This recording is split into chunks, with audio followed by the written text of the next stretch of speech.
شالامار باغ کی چاندنی رات محض ایک منظر نہیں بلکہ ایک ایسی کیفیت ہے جو دیکھنے والے کے دل و دماغ پر ایک گہرا اثر چھوڑ جاتی ہے۔ یہ وہ لمحہ ہوتا ہے جب انسان حال سے نکل کر ماضی کے دریچوں میں داخل ہو جاتا ہے، جہاں تاریخ، حسن اور فن ایک دوسرے میں گھل مل کر ایک زندہ تصویر بن جاتے ہیں۔ اس رات شالامار باغ میں قدم رکھتے ہی دل میں ایک انوکھا سا احساس جاگا، جیسے اگر اس حسن کو آنکھوں میں نہ سمیٹا گیا تو شاید عمر پر ایک کمی سی محسوس ہوتی رہے گی۔ چاندنی رات میں شالامار باغ کا حسن دوبالا ہو جاتا ہے، فضا میں عرق گلاب کی لطیف مہک پھیلی ہوتی ہے جو ماحول کو معطر کر دیتی ہے۔ ایسا محسوس ہوتا ہے جیسے ہوا بھی کسی شاہی محفل کی باوقار مہمان ہو جو خاموشی سے ہر سمت خوشبو بکھیر رہی ہو۔ باغ کے حوضوں میں چاند کا لرزتا ہوا عکس اور فواروں سے اٹھتی مدھم آوازیں کسی نغمے کی صورت دل میں اترتی چلی جاتی ہیں۔ یوں لگتا ہے کہ ہر شے میں کوئی نہ کوئی سحر آفرینی نظم پوشیدہ ہے جو صرف محسوس کی جا سکتی ہے، بیان نہیں کی جا سکتی۔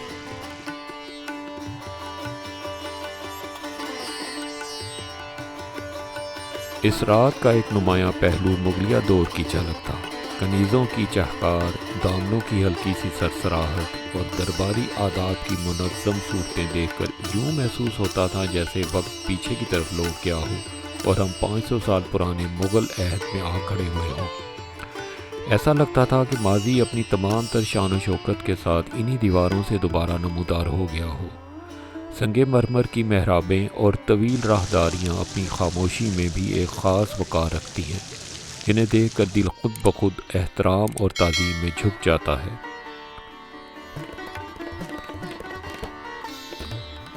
قدرت نے اس منظر کو غیر معمولی حسن سے نواز رکھا تھا۔ کہیں سازوں کی دھیمی لے سنائی دیتی تھی، کہیں چراغوں کی نرم اور سنہری روشنی فضا کو پر نور بنا رہی تھی، اور اوپر چودھویں کے چاند کی دودھیا چادر پورے باغ پر تنی ہوئی تھی۔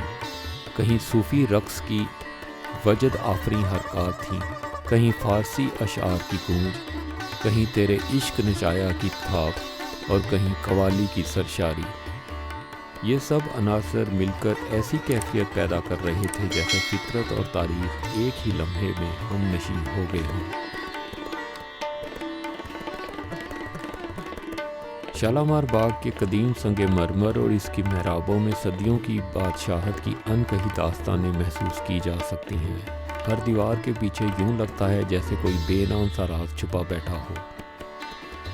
اس سارے منظر کو دیکھ کر دل پر ایک نرم سی رکت طاری ہو جاتی ہے۔ یوں لگتا ہے جیسے رات خاموشی سے یہ پیغام دے رہی ہو کہ دنیا کی سب سے نفیس اور قیمتی لذت انہی لمحوں میں ہے، جہاں فن قدرت اور انسان کا دل ایک ہی دھڑکن میں ہم آہنگ ہو جائیں۔ ایسے لمحات زندگی کا سرمایہ ہوتے ہیں جو یادوں میں محفوظ رہ کر انسان کو بار بار اپنی طرف کھینچتے ہیں۔ دل چاہتا ہے کہ اس چاندنی رات کو کسی خط کی صورت میں قید کر لیا جائے تاکہ جب چاہیں اسے دوبارہ پڑھ کر وہی کیفیت تازہ کی جا سکے۔ شالامار باغ کی تخلیق بھی ایک خواب کی تعبیر ہے۔ روایت کے مطابق شہنشاہ شاہجہاں نے خواب دیکھا کہ وہ جنت فردوس میں ہے جہاں وہ ملکہ ممتاز کے عشق میں ڈوبا ہوا ہے اور ممتاز اس کے پہلو میں موجود ہے۔ اس خواب نے اس کے دل میں ایک ایسی جنت تخلیق کرنے کی خواہش پیدا کی جو زمین پر بھی اسی حسن کی جھلک دکھا سکے۔ اسی خیال کے تحت شالامار باغ کی بنیاد رکھی گئی جس میں پانی کی نہریں، چشمے اور فوارے جنتی مناظر کی یاد دلاتے ہیں۔ اس باغ کی تعمیر کا نقشہ جانی نے تیار کیا، باغ کے لیے زمین منگا نے بطور تحفہ پیش کی اور علی مردان خان نے نہر کی تعمیر کروائی جس نے باغ کو پانی کی نعمت سے مالا مال کیا۔ شالامار باغ 3 حصوں پر مشتمل ہے: فرح بخش، فیض بخش اور حیات بخش۔ یہ تینوں حصے نہ صرف تعمیراتی حسن کا مظہر ہیں بلکہ زندگی کے مختلف مراحل کی علامت بھی محسوس ہوتے ہیں: خوشی، فیض اور حیات۔ شالامار باغ وہ جگہ ہے جہاں کبھی پریوں کے بسیرے کا تصور کیا جاتا تھا، جہاں فضا میں گلابوں کی مہک اور پانی کی شفاف لہریں ایک دوسرے میں گھل مل جاتی تھیں۔ آج بھی جب یہاں چاندنی اترتی ہے تو یوں لگتا ہے جیسے صدیوں کا وقت پلٹ آیا ہو۔ چراغاں ہو یا صوفی رقص، موسیقی ہو یا خاموشی، ہر شے اس بات کی گواہی دیتی ہے کہ شالامار باغ محض اینٹ اور پتھر کا مجموعہ نہیں بلکہ ایک زندہ تاریخ ہے۔ آخر میں دل میں بس ایک ہی خواہش رہ جاتی ہے کہ کاش اس چاندنی رات کو ہمیشہ کے لیے محفوظ کیا جا سکے، کیونکہ ایسے منظر، ایسی کیفیات اور ایسے لمحات زندگی میں بار بار نہیں آتے۔ شالیمار باغ کی چاندنی رات انسان کو یہ احساس دلاتی ہے کہ حسن، تاریخ اور محبت جب ایک جگہ جمع ہو جائیں تو وہ لمحہ ہمیشہ کے لیے یادگار بن جاتے ہیں۔